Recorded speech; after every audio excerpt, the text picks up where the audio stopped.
So Saturday, talking to at least 10 financial services people. I talked to Primerica, somebody, two people who were in their own little thing. One lady, she represented probate. I'm gonna send you her. I got her information. Got a little bag over there. Got her information. She only does probate information. So they teach people how to stay out of probate. But I'm gonna tell you, they hit me with their pitch, and their pitch was not about me. They didn't ask me any questions. They didn't tell me, they just hit me with the whole, I'm gonna tell you what I do, and you need to find out what I do. They didn't know anything about me. They pitched me retirement planning. Hey, I'm here to make sure that you retire well. A lot of us don't know about retiring well, and we just pay into 401ks, and then we don't know what's going on. So I'll make sure that you retire well. I'm like, you don't even know, you don't know me. You don't know if I need that. You don't know anything Mm, about me. You're not talking to me, you're talking at me. All of them, all 10, 11 that I met said the same thing. Or they came up and they said, yeah, represent Primerica. Have you ever heard of it? Yeah. So, this is what we do. We do insurance products, and this is how we do it. And I'm just like, you don't know if I need it. Nobody asked me if I needed it. Nobody asked me anything that connected to my life. It was all exactly. about their product.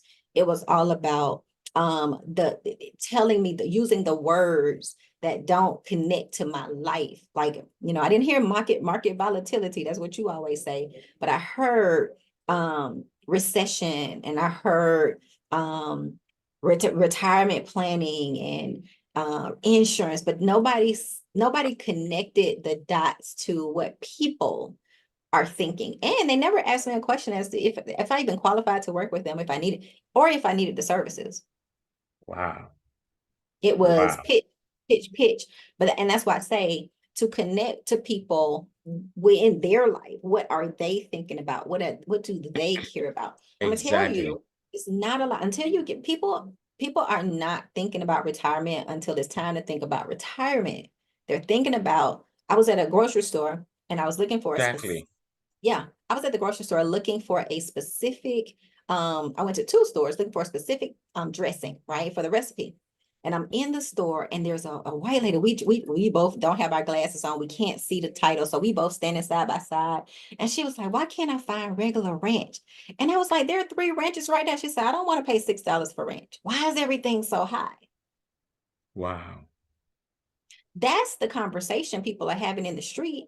She's not thinking about retirement. She's thinking about, I need No, to buy some dressing. inflation or rising costs, Rising cost, double taxation. double taxation. Right?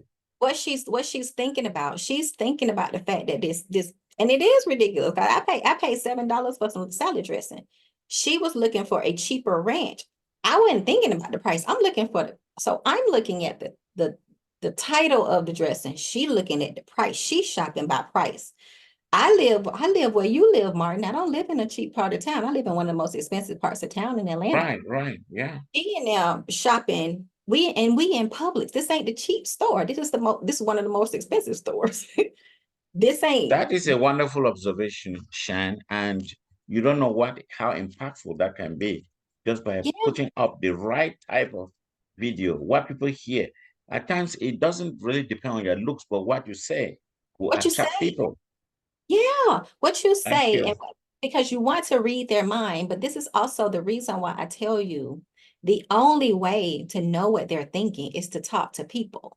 So you have 22 people on one of your posts on LinkedIn. You got Right. seven people on another. That's 30 conversations you can possibly have to get inside their head and hear what they're thinking. So I'm telling you what I was thinking as I'm encountering these financial services people that are not hitting me with the retirement plan, and they're shaking their head.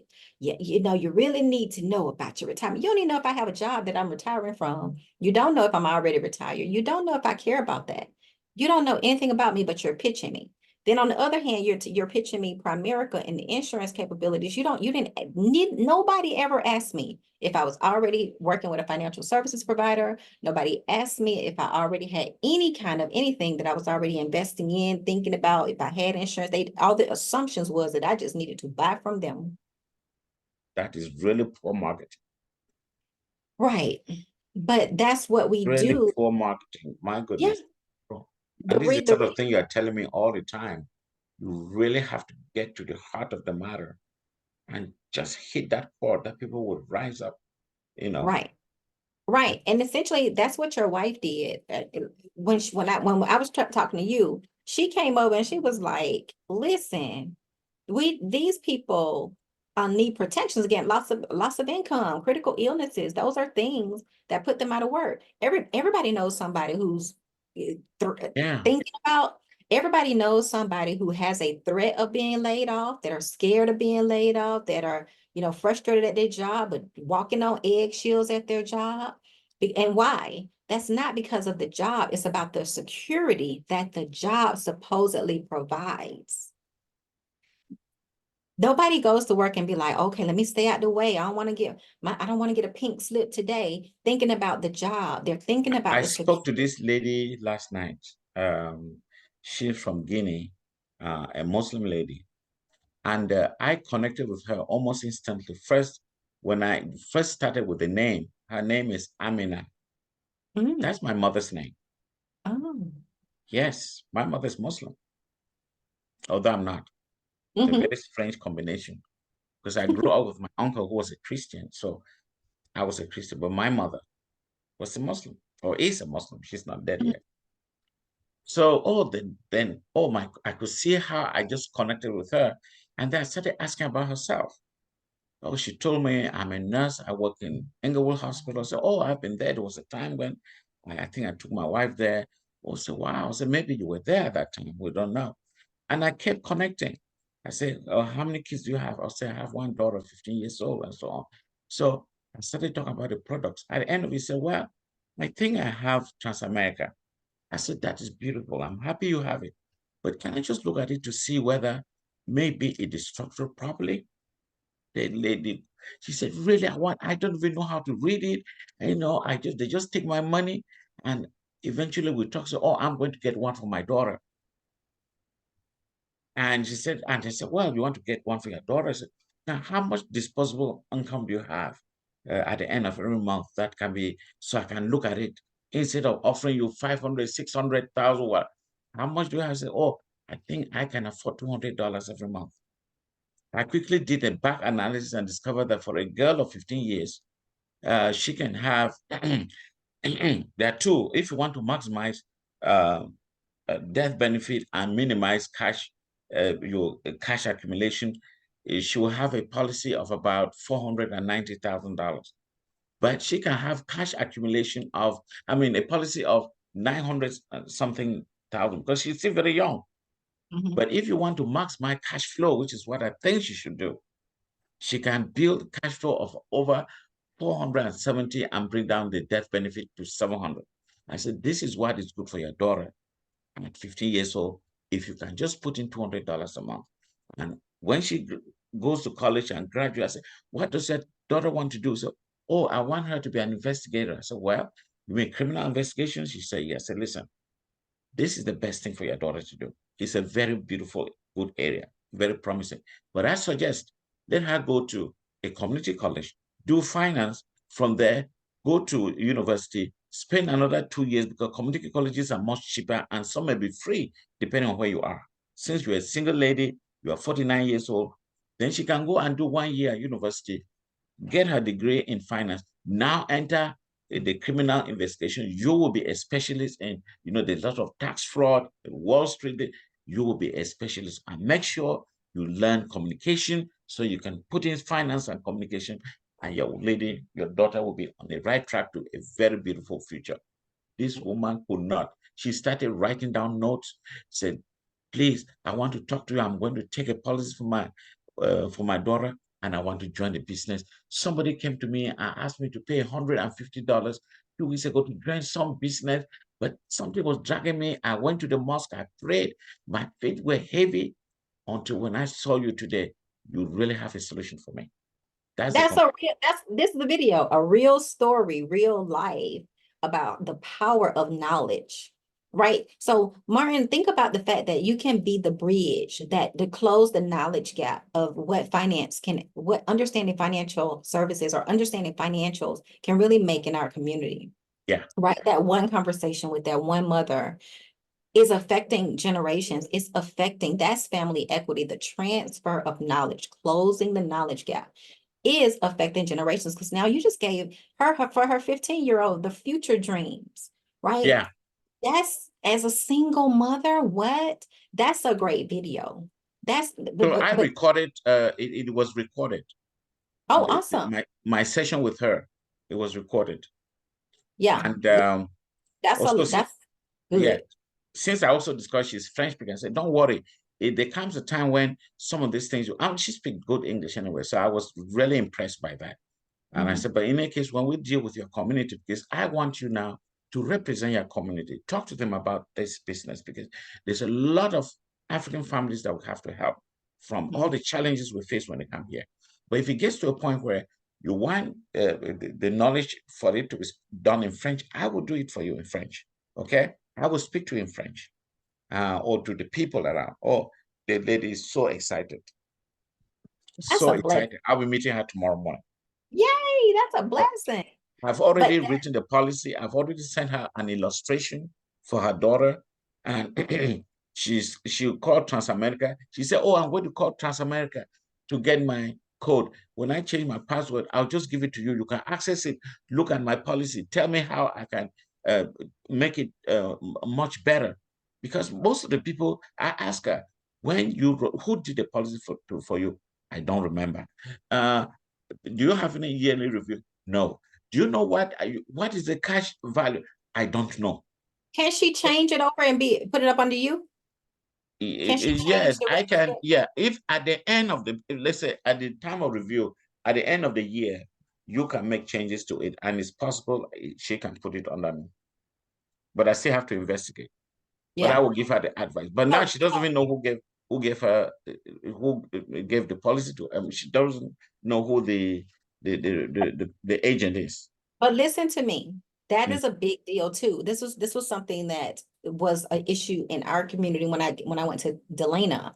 At the end of the day, people don't open, number one, they don't open their mail. Number two, they never look at their financials. So that's a education point too.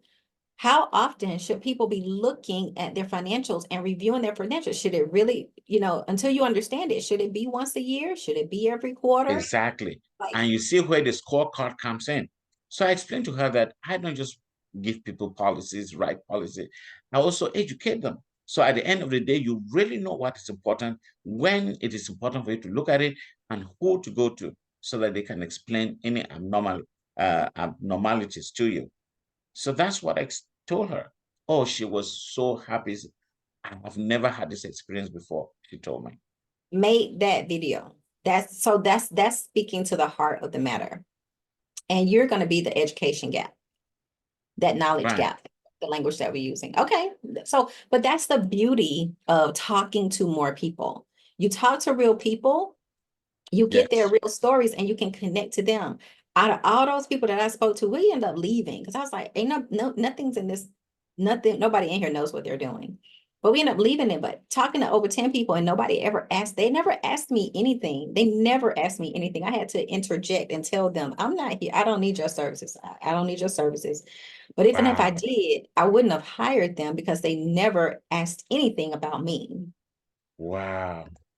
No, it's out of control.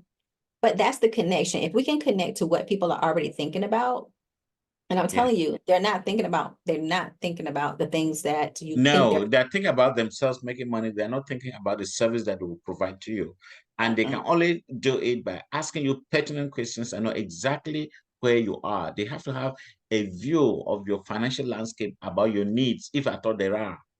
And it's only from there they can fashion the, the, the, the information they get to address those particular needs.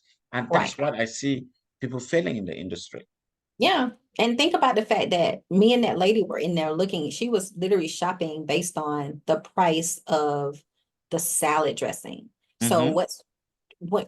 when things go awry, when when bad times come, like Tony Robbins always say, when winter comes, because winter will come, just like everybody wants to live in spring and summer, Mm-hmm. but fall and winter come. We will have a winter. So when winter comes, you want to make sure that You're you and your family have everything that you need, and you've prepared, you've stored up for winter. I think that that's a relevant conversation because she was I got my stuff and left, but she was still looking for the best price on some ranch dressing. Oh my God. Right. I could yeah, that's some real You are stuff. real, yes, that's real professionalism. So I mean you think like me in many ways, but I'm not as good as you are. Yes, Definitely. you are. I think through the lens of the person that, only because this is my job. My job is to take what you tell me and push it through the lens of the people that can buy from you. So that's the seat I sit in. I always sit on the seat of, does the end user understand what my client is saying so that they can say, yes, I want that. Right? So we have to get to the point of to the speaking to the people at the latest basketball game, people who go to the concession stand at the high school football game. What's running through their mind as they sit in traffic and avoid accidents going to work? Why do they go to work every day? What is the goal of work? Why are they getting degrees to get higher education? What's the reasoning why? What do they actually want? Are they doing it for thinking about retirement? Are they thinking Mm. about the pending recession? Are they thinking about what the Bear Stearns and all them people are doing and the Treasury's doing in Washington? Is it on their mind? 9 times out of 10, no. If the average American was paying attention to that stuff, we wouldn't be in the situation we're in politically right now. They're not paying attention to the people making the decisions. They're paying attention to themselves. And they're thinking about today, not tomorrow, which is where you come in to pull them out of the matrix. And you have to think about tomorrow. You have to think about 10 years from now. You have to think about 30 years from now when your little boy is growing up in this world. Where are they going to be? Where are they starting? So that's your job, is to speak to them where they are, but also take them into the future and start thinking about, hey, let's prepare for winter. Wow. Wow. Thank you so much. You're welcome. You're Thank welcome. But I love that. I love Amina. So right, do her real story. yes, these are real Yeah. stories. And literally I think that you have about 3 or 4 videos in that one conversation, because at the end of the day, most of us, especially your community, most of us know this. I had this conversation with my 12-year-old. I said, we're a family of degree earners here, right? Mm. I said, y'all gotta have more degrees than me. Right now, I done out degreed all y'all. Everybody got one bachelor's degree. That's not okay. You need to do better than mama. Mama at least got a master's. But I said, we're a degree centered family. Everybody gets a degree here in our family. That is base level. And Mm. so your conversation with Amina, considering, I've never really considered how I would pay for it. I just considered to prepare them to be able to get scholarships and apply for student loans, but I never thought about the fact that I could prepare now for college education in the future by just setting aside coffee money. Think about that. The average Starbucks coffee costs about $10. People spend about $10 a day at Starbucks. That's $300 a month if you add it up for the entire month. For Starbucks money, you could fund your child's education, Wow. right? I mean, that's Yeah. real. So you mapped out with Amina how her 15-year-old, and it was more than mapping out how she could pay for college. You gave her a financial structure to think about Yeah. how, I know how to get, because people think, oh, let me go here and go to university. No, go to a community college. You get especially the the first two right years. practical, yeah. And then you can spend a year at university and get your bachelor's degree. But now That's you what are ripe to go to become an invest. I say you can't just become an investigator on the fly. You Right. come with some level of expertise. Exactly. And Just people like could, to be a but journalist, you don't just go and learn English. No, you have to be a lawyer.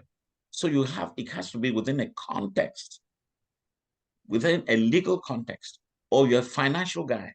Even if you are reporting, you have to know something about finance. You don't just go and do an English degree to go and talk about finance. No, you need yeah, some professional context. And it's a that's what you structure. bring to the table. That's a video, closing that knowledge gap. Just a plan structure to get your kid through Hmm? college without student loans. And because now what I heard, there's a young man who I heard that his dad's credit was not good enough for him to qualify for a student loan. That's new. Anybody could get a student loan when I was going through school. Hmm? When my kids were going through school, anybody could get a student loan. Now, if your parents aren't qualifying for you to pay back the student loan, they're denied. So this young man had to come home from college. That was new to me. I don't know if that was the Didn't story I was hear told. about that. So your father or your parent or your guardian should be able to pay for the They have loan they before have to they qualify. you have to Hmm. qualify, which means they don't want to lose the money. Exactly. Which means I knew that you can't, like a foster children can't go to college because there's no parental responsibility. I do know that. Wow. Yeah. Really? Yeah, because I couldn't go. My mom was never, my mom didn't work ever. So she didn't pay taxes, she didn't do anything. And when I was trying to go to college, I couldn't even find her. So I didn't have a parent to co-sign for me. So therefore they wouldn't let me in school. I ended up going to college because so a little bit about my story. I was homeless. I was a homeless teenager. Because my mama was on drugs. I grew up in the crack era. So we were in the projects. She was on drugs really, really bad. I was homeless for most of my high school. Most of my high school, I was homeless. I lived with one of my friends, slept on her floor. Her mom loved me. Was able to sleep on her floor for like the last 3 years of high school, right? But I ended up needing a place to live. So I had a boyfriend. We moved in together. What happens? I got pregnant. It was crazy. It was ghetto. But the mom ended up putting me out. She was just like, one day she was like, yeah, you can't stay here anymore. And now I'm pregnant. I can't stay anymore. So I was like, oh my God, what am I gonna do? So I ended up I had an office job. I had a really good job. Because I'm graduating now. I graduated and got pregnant anyway, but I was still homeless, technically. And I went to work. I worked at an accounting firm. I had a really good job, paying me $10 an hour back in 1992. Everybody was making $4.25. I was making $10 an hour full time as an account payables clerk. So I had a really good job. But the mom put me out. I'm pregnant. I don't know what I'm going to do. I don't have any foundation for how I'm supposed to live this life because I'm just from the hood. And one day I went to work and I had an amazing older lady there and she knew something was wrong, but I was so prideful. I wouldn't tell nobody what I was going through. I was so prideful, but she saw it and she sensed it and she said, come in my office and tell me what's going on with you. And so I ended up breaking down, telling her, I was like, I saw myself sleeping on a park bench. And I was like, what am I gonna do? She made one phone call to her friend and got me into a homeless shelter for pregnant teens. Do you know what that shelter was? It was a millionaire's home right around the corner from where I live now. It was a mansion that they turned into a shelter for teen moms, funded by some private, older white people. They funded it. Only 6 people could be there because it was like a 3 bedroom upstairs, and the hired help stayed downstairs in the other 3 bedrooms. So 6 of us, two girls to a room. I hadn't slept in a bed in 4 years. So I was able to move in. They didn't want any of my money. So I was able to I made like $500 a week. I was able to keep all that money. I saved like $10,000 in cash just staying there. Got me off the floor. I had a cook. We had a staff member that cooked for us. She cooked all our meals. We had somebody who drove us around to all of our appointments, took us to the store, took us to the museum. We had a driver. We had a housekeeper. Like we had 3 staff. We had our own site like home mom that was there to make sure we was okay. We had full reign of this beautiful mansion. I literally live around the corner from it. And that was my homeless shelter, right? changed my life. Then once I had the baby, once you have the baby, you got to figure out what else to do. So the ladies love me. Those white women love me because it was like, you're smart, you're responsible, you got a good job. Like, what's happened with you? So I told them it was lack of family structure. So once I had the baby, they worked it out so that I was able to go from this particular shelter and move into another shelter they founded for when you have baby. So I had this on my own little private apartment, but it was only 10 of us that could live there. So God's hand was on my whole life. Like I can say I was homeless, but I was never really it was always a nice homeless situation, right? I moved from this $1 million mansion into my own private little apartment, fully furnished, structured, still. They only wanted $125 a month from me. I made $2,000 a month. I was able to just stack money. I just didn't know what to do with it.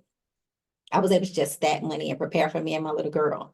But the one thing that they used to always tell me was they need me to come and speak. I was the poster child for the success of this program. So I would always go and speak in front of the people who would donate the money so they would get more money. And one day after one of those presentations, because I'm articulate, I'm smart, I'm a success story. So afterwards, the three ladies would say, they say, Sean, you're too smart. What are you doing? Like, what are you gonna do? Why you not in school? And I told them, I said, I tried to go to school.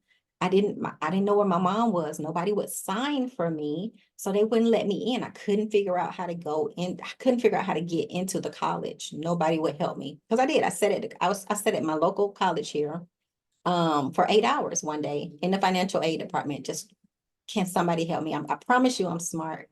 I graduated number 6 in my class. I'm an A student. I just don't know how to get in college. They wouldn't help me. Told me I need to bring my parent. Didn't have one.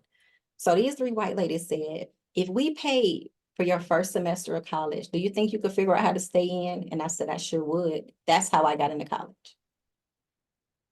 Those three white women paid $3,400 and paid for my first 3 classes at community college. And once you're an independent student and you pay to get in, now I'm independent. Now I don't need a mother's signature. Now I can sign for myself because I'm in the system. Nobody educates anybody on that. If they hadn't helped me, I don't know if I would have ever figured it out. I'm young. I'm 20 years old, maybe 21 with a baby. All I'm thinking about is I got a good job. I just need to make more money. They were like, you need to go to school. And they paid for my first semester. And that's how I started.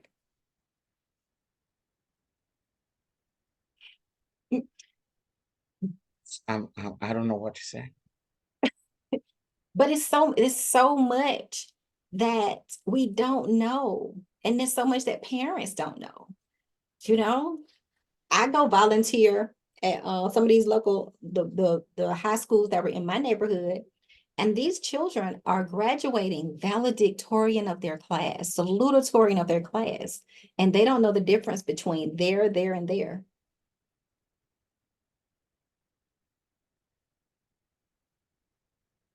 I've written so many college essays to help them get into school just because they couldn't write, but they're the valedictorian of their class. There's such a disconnect in our community, first of all, because our schools are underfunded. We don't have the education. My children, when they went to college was easy for them because we always lived in very nice areas with good public schools. It shouldn't be that way, but it is, right? College was very easy. My son played D1 football. D1 football is a job in college. He was always on the dean's list. He was like, college was easy for him because he went to a really great high school because we live in really great areas. But your zip code shouldn't dictate access to education, but it does. But that's all another thing. Yes. You have so much information. I don't know whether we can document everything. Thank you for opening up a little bit more to me today. No, I, that I, I did not just know about it. yeah, but people make assumptions based on people's story, right? But based on what they see. But you just never know. You never know what I mean, people are gonna your story and mine are a little bit similar, but in different ways. Mm. My mother, we are actually two of us with my mother. My father got married to my mother. Um, I don't know what happened after giving birth to the two of us. I was still about 3, 4 years old. My mother left, abandoned me. Mm. Left you with your dad? Yeah, refused. She didn't want to raise us. Um, so my father left me with my aunt.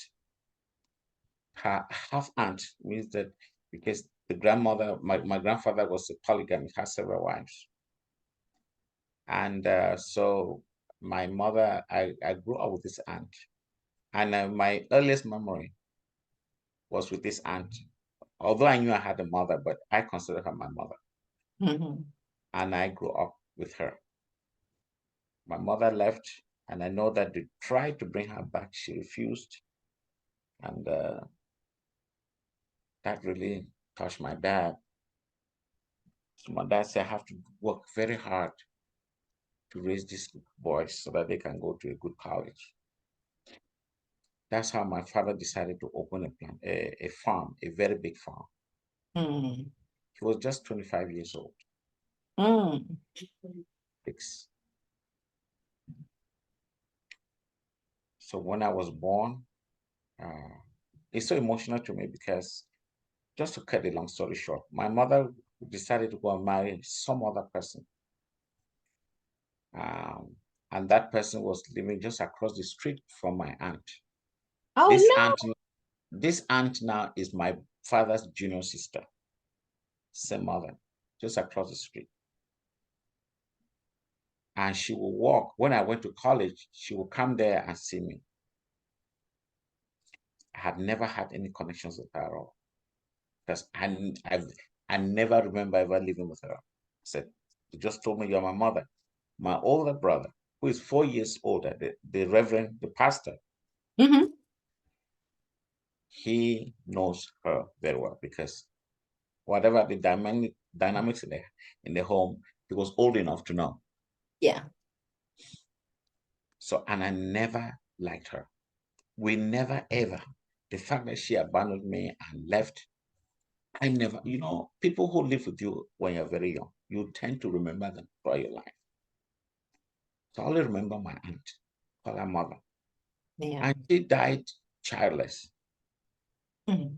When I went to college, at that time, my my father, I told my father that if now that you've put me in an elite school, if I do my junior college there, I'll be able to have a scholarship to go to Europe. And they were giving scholarship out of about 20,000 students, they'll give scholarship to 10. I told him that I would be the best. I worked so hard. And when I wrote my junior college exam in science, I was among the first three in the entire country. Amen. Yeah. I have never, I thought it was really interesting when you said your mother's real name was Amina. yes, that's the name. You just said when you said, yeah, her name was Amina. You said, oh, her name is Amina. She's not dead yet. I thought that was interesting. Because when I say was, You're like, but oh, let me tell you, she's not the dead story yet. is not, listen to the story. That's where things, so she went out, whatever she was, I, so got married to this guy. They had a daughter.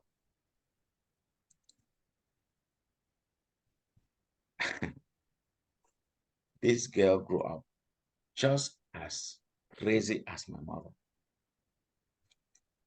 Literally became a prostitute Oh and no. finally caught AIDS and died.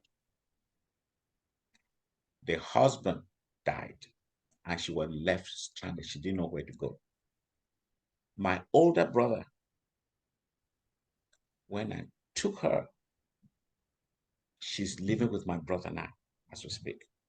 After 50 years outside, Oh wow. God bless him. I don't stand her. I can't stand her. She was thinking that now that she was my elder brother, I would bring her over here. I said, you cannot. I will give you a stipend to live on, to take care of your medicine if you need it, or whatever. Never think we'll ever stay together again. Why? No, can't stand her. Okay, The Martin. way she rejected me, you don't know, they chased this woman all over the place. I was told when I was still a child, I, just come I, and breast, come I and understand. breastfeed this girl, this boy. I When she, understand. However, we are followers of Christ. yes, What was his two commandments? To love God and love people. That means all people. I love So her. I we love have her. to, but you got to forgive her. You got to Yes, forgive. I have tried. I have tried to forgive her. I think I have, but I think the problem is that up to today, her mindset has not changed. It will. It won't. What if it never does? That's okay. It's not about her. It's about you. So, yeah, but I get you. I'm going to, at least I agree, I'm going to die with her. I can't live. I mean, You just can't. like there are some people, I mean, no matter how good you are, it's not everybody that you can interact with. You don't have And to the, enter. You yes, don't that's have the to enter. point. That's That's why, that's why I provide her. She's living with my brother. I didn't tell her that. I didn't tell my brother, don't stay with her. So she yeah. already I get has you. some, but I pay for a lot of her But the financial but needs. the, And the but the, good thing is, huh? the the forgiveness is not for her. It's not for her at all. It's really for you to clear your heart. Because like I said, before we even had this conversation, I picked up on the fact that you said she ain't dead yet. That's not how people talk about their mom. So I picked it up. But your heart is completely pure. Um, I had a lot of animosity towards my mom too, because I couldn't understand. It's like, how did, because my mom was brilliant. Like literally, she died brilliant. She was brilliant, right? I look just like her. Okay. Brilliant lady, but she just couldn't let go of the demons that held her. And I came to find out that my mama really was mentally ill, but nobody diagnosed you as mentally ill in the Black community. I just figured that out when I put her into a special home, and the lady called, that's you. The lady called me and she said, your mother is bipolar, schizophrenic. She hasn't been down. And I was like, no, she's like, she needs medication. My mama wasn't normal until she got medication, but we never knew that that was what was wrong. We just never knew. What's Mm. this? Do you see this? Do you see this face? Hmm. Doesn't it look like yours? A little bit. No.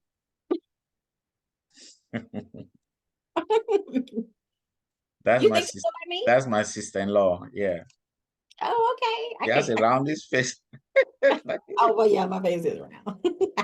little. My face She got, is round. I always I always think about her when I see you.